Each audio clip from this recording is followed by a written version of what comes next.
भूखे मर जाना, लेकिन इन 4 लोगों पर कभी मदद मत मांगना। एक कौवा की ज्ञानवर्धक बातें।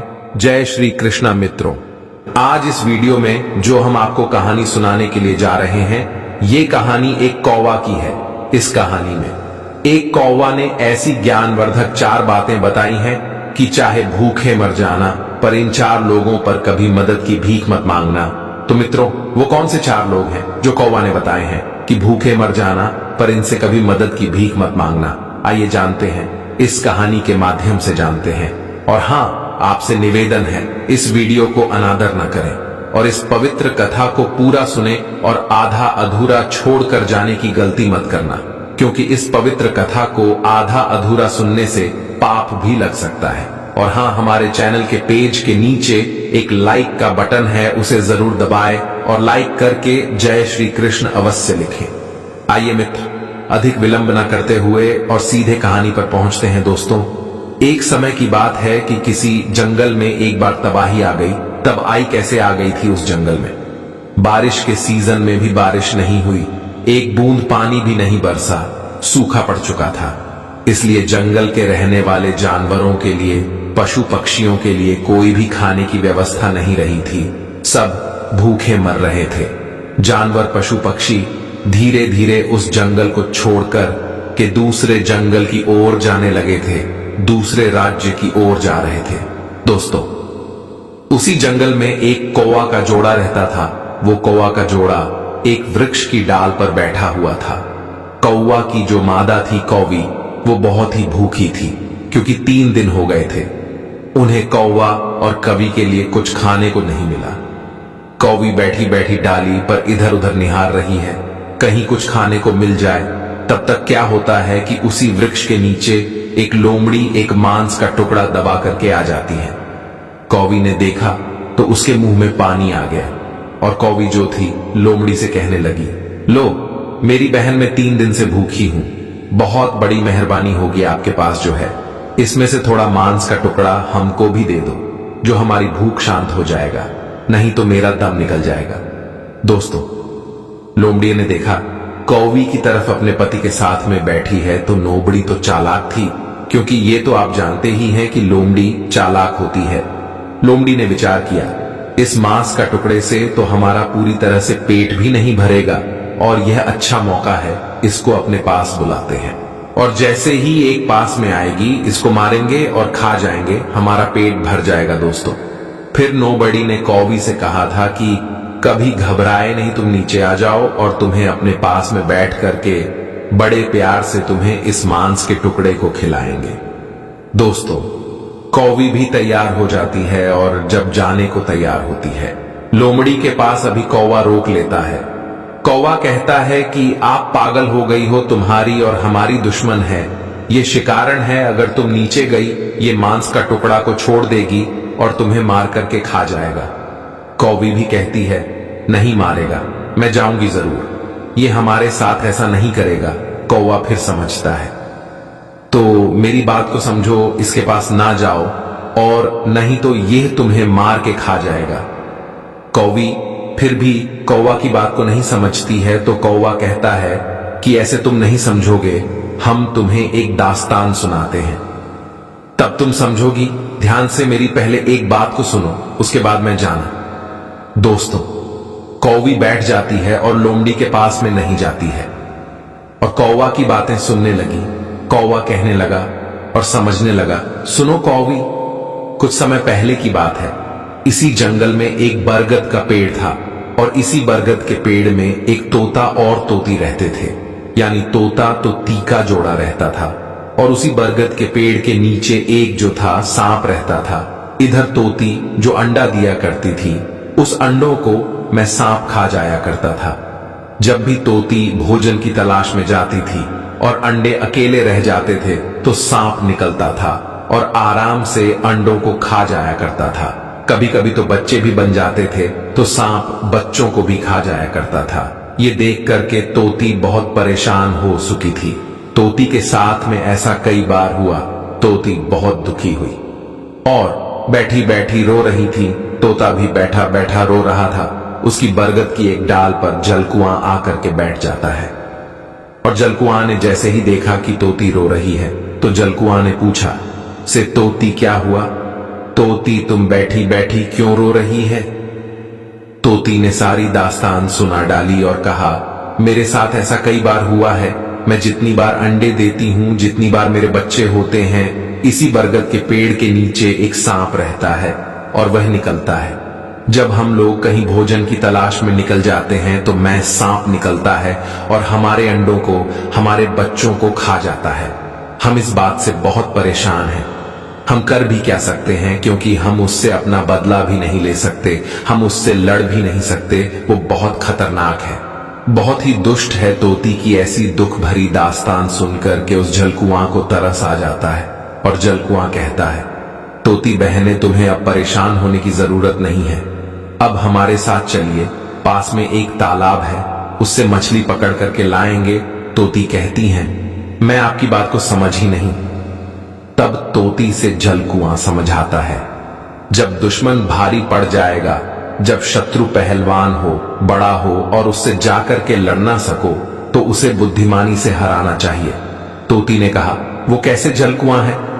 समझाता है पास वाले तालाब से मछलियां पकड़ करके लाएंगे और थोड़ी दूर पर एक नेवला का बिल है और नेवला के बिल के दरवाजे पे डाल देंगे और थोड़ी थोड़ी दूर पर मछली को डालते हुए चले आएंगे और आकर के सांप के दरवाजे पर लास्ट मछली छोड़ देंगे और नेवला जैसे ही निकलेगा मछलियों को खाती हुई यहीं तक आ जाएगा और वो सांप बिल से निकलेगा और देखेगा तो सांप को मार देगा, तुम्हारा दुश्मन खत्म हो जाएगा। दोस्तों, तोती ने जलकुआं की ऐसी बातें सुनी तो उसे भरोसा हो गया। तोता को साथ लेकर के जलकुआं के साथ जाती है और तालाब से मछलियों को पकड़ती है। सबसे पहले मछली नेवला के बिल के दरवाजे पर रखी थी, उसके बाद में फिर गई, फिर आए और थोड़ी दूर पर एक मछली और रखी करमवाई। क्रम रखते हुए वो सांप के बिल के दरवाजे पर आ जाते हैं और एक मछली दरवाजे पर रख देते हैं और ऊपर बैठ जाते हैं।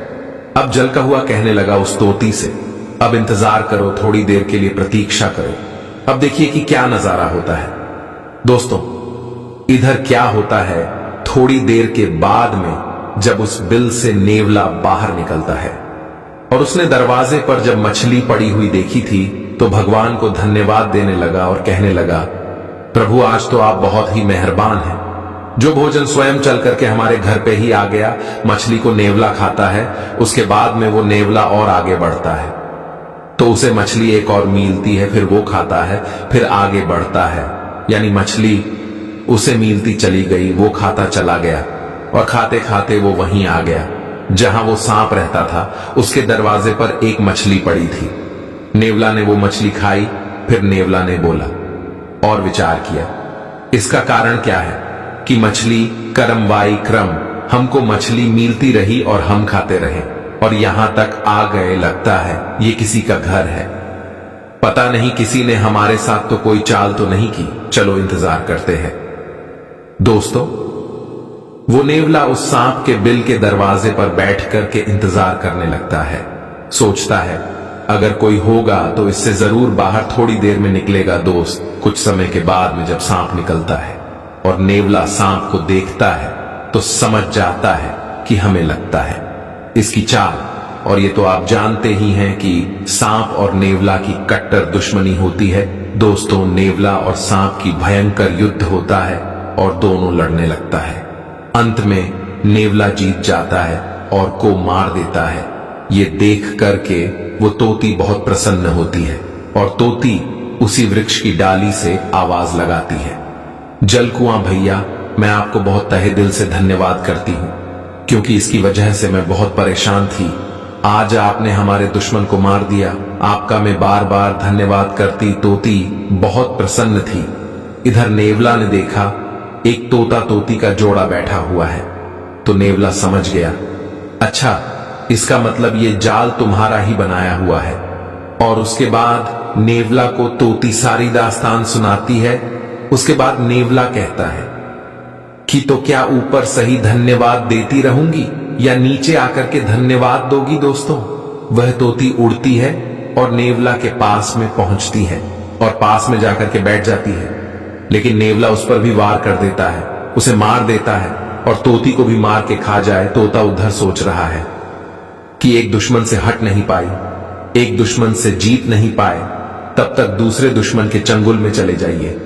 दोस्तों, वही बात समझाता हुआ कौवा कौवी से कहता है कि एक दुश्मन से दो लोग बचे, लेकिन दूसरे दुश्मन के चंगुल में फंस गए और वो तोती मर जाती है, क्योंकि उसने भरोसा कर लिया, भूल गई थी नेवला।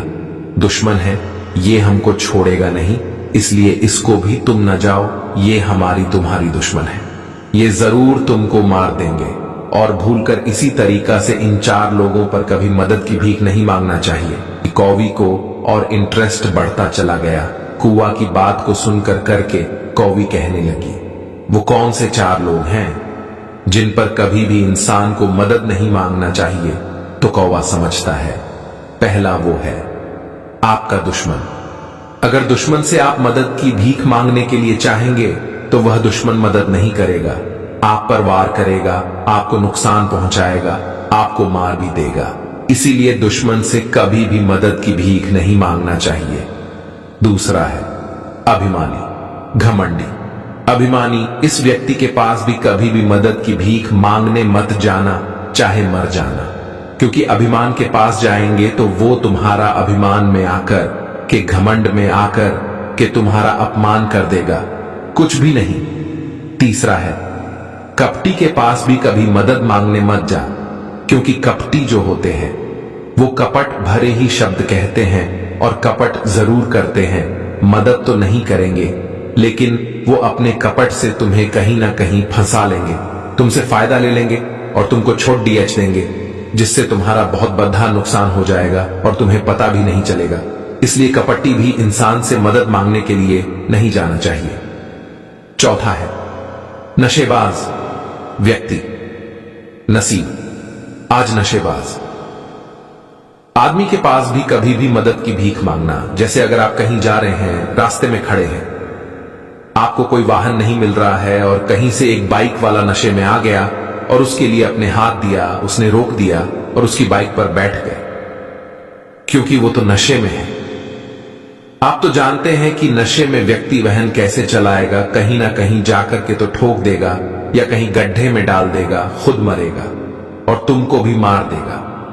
तो इसलिए नशेबाज आदमी से भी कभी भी मदद की भीख मत मांगना चाहिए। रास्ते में मर जाना चाहिए, भूखे हो तो मर जाना, लेकिन ऐसे चार लोगों पर कभी भी मदद की भीख मत मांगना। एक दुश्मन, दूसरा आदमी, तीसरा कपटी और चौथा नशेबाज आदमी। दोस्तों, कौवा की इस तरीका से बातें सुनकर के कौवी समझ जाती है कि हमारा पति का हुआ सच कह रहा है, वो नहीं जाती है। तो दोस्तों, ये कहानी हमको यही सीख देती है कि भूखे मर जाना, लेकिन इन्हीं चार लोगों पर कभी भी मदद की भीख मांगने मत जाना, क्योंकि इन चार लोगों पर कपटी, दुश्मन, अभिमानी, नशेबाज ऐसे लोगों पर मदद की भीख मांगने के लिए गए तो आपको मिलने वाला कुछ नहीं है।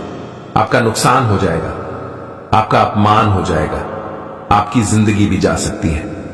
तो दोस्तों, कैसी लगी हमारी ये कहानी? अगर ये कहानी आपको अच्छी लगी है, पसंद आई है, तो कमेंट बॉक्स में राय जरूर देना और हो सके तो अपने मित्रों के लिए भी शेयर कर देना। फिर मिलेंगे एक नई कहानी के साथ। दर्शक भाइयों, राधे राधे, जय।